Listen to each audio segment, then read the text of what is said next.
শুনেন, অন্ধকার রাত, আমাবস্যার রাত, কেউ কাউকে দেখতে পেছে না।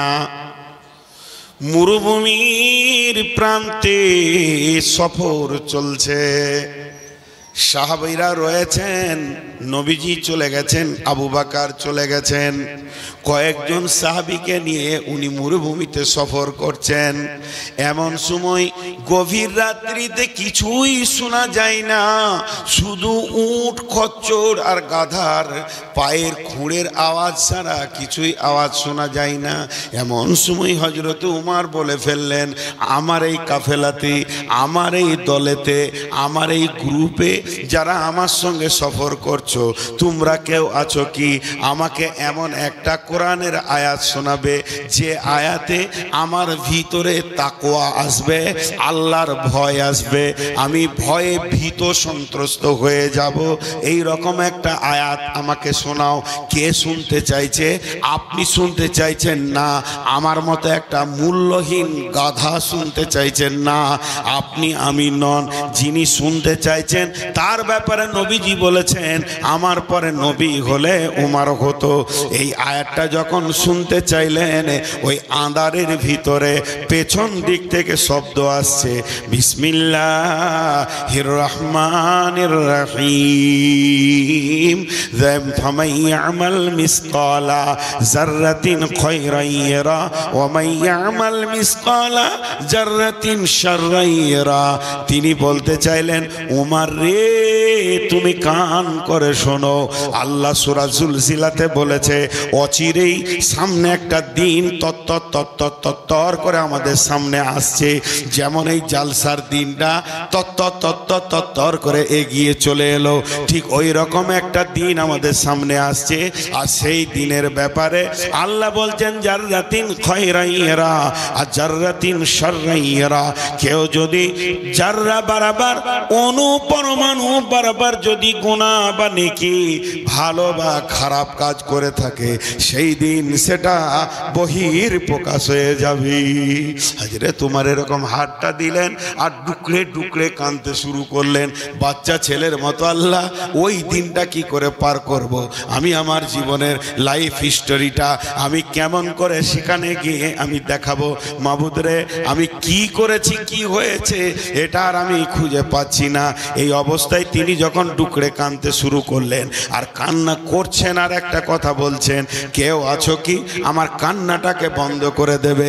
আমি কাঁদবো না, আমার দিলের সান্ত্বনা দিতে পারবে, তবে তাকে কোরআন থেকেই সান্ত্বনা দিতে হবে, নচেত আমার দিল মানবে না, আমার দিল শান্তি পেছে না। কেউ আছো তোমরা আমাকে একটু কান্নাটা বন্ধ করে দাও? একই কণ্ঠে পেছন দিক থেকে শব্দ আসছে, বিসমিল্লাহির রহমানির রহিম, লা তাকনাতু মির রাহমাতিল্লাহ। উমর রে, তুমি চিন্তা করো না, আল্লাহ বড় মেহেরবান, নিজেকে হতাশ করো না, আল্লাহর রহমত থেকে নিজেকে বঞ্চিত মনে করিও না, আমার রব বড় মেহেরবান। হযরত উমর বলে ফেললেন, কে গো আয়াত দুটা শোনালে কে? তো এই দলে কি আব্দুল্লাহ ইবনে মাসউদ আছে নাকি? হযরত আব্দুল্লাহ ইবনে মাসউদ কাঁদা কাঁদা কণ্ঠে বলছেন, আমিরুল মুমিনিন, আমি হতভাগা আব্দুল্লাহ ইবনে মাসউদই আয়াত দুটো পড়েছি। যেহেতু আল্লাহর নবী আব্দুল্লাহ ইবনে মাসউদের ব্যাপারে বলেছিলেন ইনি হলেন কোরআনের মুফাসসির, আব্দুল্লাহ ইবনে আব্বাস রাদিয়াল্লাহু তাআলা আনহু ইনি হলেন কোরআনের মুফাসসির। বিশ্বনবী যটা সাহাবীকে কোরআনের মুফাসসির বলে গেছিলেন, তার মধ্যে একটা হচ্ছে আব্দুল্লাহ ইবনে মাসউদ রাদিয়াল্লাহু তাআলা আনহু। জি ভাই, একটা জিনিস ভাবতে হবে, খালি জবান দিয়ে কথা বললে হবে না। আপনার মন গেল আমার বিরুদ্ধে মন্তব্য করছেন, আমি আপনার বিরুদ্ধে মন্তব্য করছি, আসল খবরটা জানি না। লাগবে একদিন হিসাব, কিয়ামত অতি সত্বর আসছে। আমি আপনার বিরুদ্ধে কথা বলছি, আপনি আমার বিরুদ্ধে কথা বলছেন। সামনে সামনে যদি কেউ কথা বলে অপমান করে আর পেছনেও যদি অপমান করে, আল্লাহ বলছে কাল্লা লায়ুম বাদান্না ফিল হুতামা, তোর জন্য হুতামা জাহান্নাম আছে, তুই রেডি থাক, তুই রেডি থাক, তোর জন্য হুতামা জাহান্নাম আছে। তা ভয়, আল্লাহর ভয় যদি না আসে, আমি তাকওয়া পরেজগারি অবলম্বন করতে পারবো না। আর একটা হিস্টোরি শোনাই, আর একটা ইতিহাস শুনেন ওই হযরত উমারের। তিনি একদিন ভরা মজলিসে বলছেন, এই ঘটনাটা তাফসীর ইবনে কাসিরে এনেছে, আমি যে আয়াতটা পড়েছি, বিসমিল্লাহির রহমানির রহিম, যালিকাল কিতাবু লা রাইবা ফীহি হুদাল লিল মুত্তাকিন। এই কিতাবের মধ্যে কোনো সন্দেহ নাই, কিতাবটা হলো মুত্তাকিদের জন্য হেদায়াত, খোদা ভীরুদের জন্য হেদায়াত, আল্লাহ ভীরুদের জন্য হেদায়াত। এই আয়াতটা তাফসীর করতে গিয়ে একটি ঘটনা এনেছেন। হযরত উমর বলছেন, কে আছো আল্লাহর ভয় সম্পর্কে তোমরা রাসূলের কাছে শুনেছো, আমাকে কিছু শোনাও। এই মজলিসে আমি বলছি, হাজি এতগুলো লোক আছেন, আল্লাহর ভয় সম্পর্কে কেউ কিছু জানেন? তা আমাকে একটু বলেন, আল্লাহর ভয় কাকে বলে?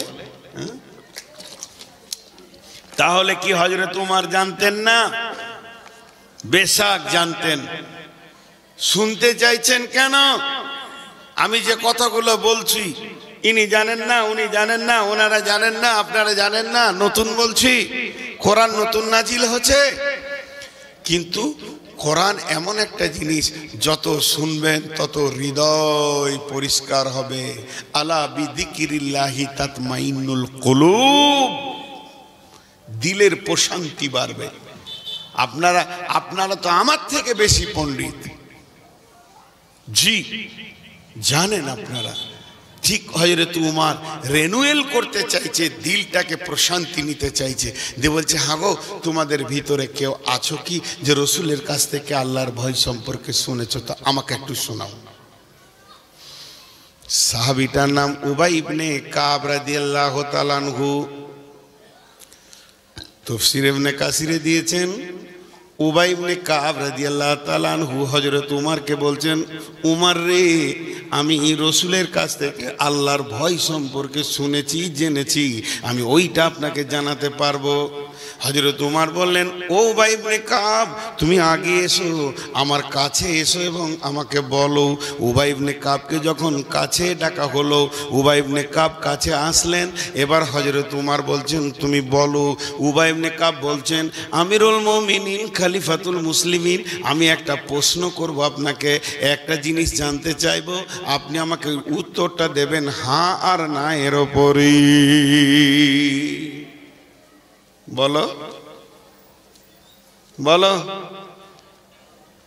আমিরুল মুমিনিন জীবনে আল পথে হেঁটেছেন। আল বুঝেন? আল দুই জমির মাঝে থাকে, ওটা কি বলেন? হ্যাঁ, গোটা দুনিয়াই বলে আল, বাংলাদেশওয়ালারাও বলে আল। তো আলে হেঁটেছেন, সংকীর্ণ আল। তো হ্যাঁ, হেঁটেছি।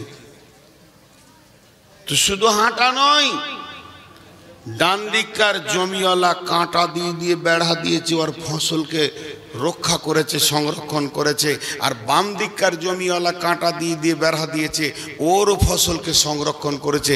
দুই দিকে কাঁটা আর মধ্যখানে চিকন মিহি সরু হালকা আল। হেঁটেছেন? হায়রে তোমার বলছে, হ্যাঁ হেঁটেছি। উবাই ইবনে কাব বলছে, আপনি কেমন করে হেঁটেছিলেন, একবার দেখাতে পারবেন? তো হযরত উমর মুখ দিয়ে বলছেন আর হালকা দেখাচ্ছেন। কি বলছেন? রে উবাই ইবনে কাব, আমি সাবধানতায় পা রেখেছিলাম, আমি চাদরগুলোকে গুটিয়ে নিয়েছিলাম, আমি জামাগুলোকে গুটিয়ে নিয়েছিলাম এবং এত সাবধানতা অবলম্বন করেছিলাম, আমার ডান দিকে ঝুঁকি ছিল না, আমার বাম দিকেও ঝুঁকি ছিল না। ডান দিকে ঝুঁকি দিলে কাঁটা লাগবে, সুতা ছিঁড়ে যাবে, আমার রক্ত বের হয়ে যাবে, চামড়া কেটে যাবে। তেমনি বাঁ দিকেও যদি ঝুঁকি দিই, আমার চাদরের সুতা ছিঁড়ে যাবে, কেটে যাবে, আমার শরীরও কেটে যাবে। এই ভয়ে আমি ওই আলপটটা এমনভাবে সাবধানতা অবলম্বন করেছিলাম, আলের এই প্রান্ত থেকে ওই প্রান্তে গেছিলাম।